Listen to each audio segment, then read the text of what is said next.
Si tu penses qu'avoir les mains levées de cette manière suffit à avoir une bonne garde, tu es complètement à côté de la plaque. Des boxeurs comme Floyd Mayweather, Roy Jones, Mike Tyson, Prince Nassim ou encore Joe Calzaghe ne seraient jamais devenus des légendes de la boxe. Dans cette vidéo, je vais te parler de 4 types de gardes différentes. Je te donnerai les avantages et les inconvénients, ainsi qu'un boxeur qui incarne bien la garde en question. Avant d'aller plus loin, si tu n'es pas encore abonné, soutiens la chaîne en t'abonnant, ce serait super cool de ta part. Ok, commençons par la plus connue de toutes, la Traditional Stance, ou la garde académique, en français dans le texte. Cette garde est caractérisée par les mains levées à hauteur du visage, avec la main avant décollée du visage. Elle présente plusieurs avantages et plusieurs inconvénients. Elle a pour avantage d'être favorable pour un boxeur droitier. Elle est équilibrée au niveau de l'attaque et de la défense, et elle protège plutôt bien le menton et le corps. Par contre, il y a aussi des inconvénients. Le principal est que la majorité des boxeurs utilisent cette garde, car c'est la plus simple à apprendre et à mettre en pratique. Elle est beaucoup moins mobile et peut te rendre assez prévisible. Elle peut également te rendre la tâche difficile pour gérer un southpaw, aka un gaucher. Oscar De La Hoya, Lennox Lewis, Vladimir Klitschko sont de bons exemples de boxeurs traditionnels. Ah, il y en a d'autres bien sûr. Passons maintenant à la seconde garde, la garde southpaw,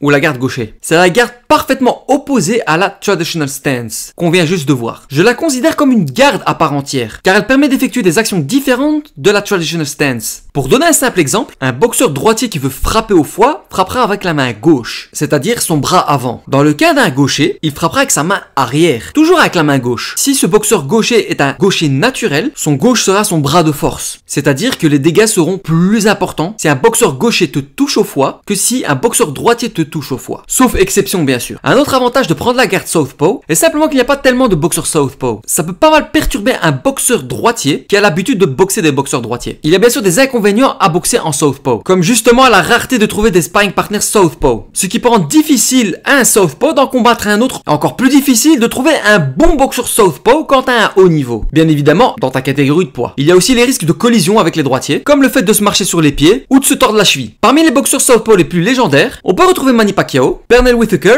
ou encore Vasyl Lomachenko. Ok, passons à la garde suivante, le Peekaboo. Je ne pense qu'on ne la présente plus cette garde, mais elle a été rendue populaire par Monsieur Mike Tyson. Cette garde a été créée par Cus D'Amato, l'entraîneur de Mike Tyson. Elle se caractérise par les mains collées au visage, coudes resserrés contre le corps, en effectuant des mouvements de pendule avec le buste. Cette garde présente des avantages très intéressants, comme le fait d'avoir une excellente mobilité. Cette garde permet de te déplacer vers l'avant assez rapidement, tout en passant sous les coups de manière super efficace, pour mettre la pression sur ton adversaire, et les mouvements de pendule permettent de générer énormément de puissance. Mais elle présente également des problèmes majeurs. Elle est totalement inefficace quand tu es un grand face à un petit. Elle consomme énormément d'énergie et même avec les coudes collés contre le corps, elle laisse une certaine ouverture pour les coups au corps. Parmi les boxeurs qui ont le plus brillé avec cette garde, on retrouve évidemment Mike Tyson, Floyd Patterson et José Torres. Tous les trois étaient des disciples de Cus D'Amato. Et pour terminer, passons à la dernière garde de cette vidéo, hands down, littéralement les bras baissés. Cette garde est pour moi la plus audacieuse, pour la simple et bonne raison qu'elle est à double tranchant. Tu peux soit gérer le combat comme un toréador, soit te faire défoncer à la vitesse de l'éclair. Elle se caractérise avec les mains basses avec un jeu de jambes très rapide. L'énorme avantage de cette garde est le fait d'être imprévisible. Quoi de plus difficile et frustrant que de boxer un gars qui fait que bouger et qui est pas possible à attraper. Elle te permet d'être imprévisible car tu as une meilleure vision, ce qui te permet de bouger beaucoup plus vite que ton adversaire. Mais le gros point faible de cette garde est justement le fait d'avoir les mains basses. Qui dit main basse dit tête et corps vulnérables. Il suffit que tu fasses une erreur pour te prendre un KO. Parmi les boxeurs les plus légendaires à avoir utilisé cette garde, on retrouve Roy Jones,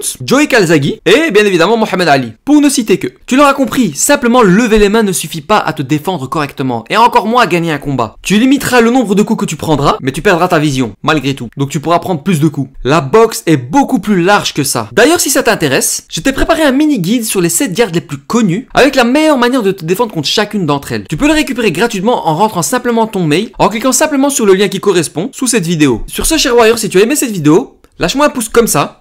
C'était Wassim, que la paix soit sur toi.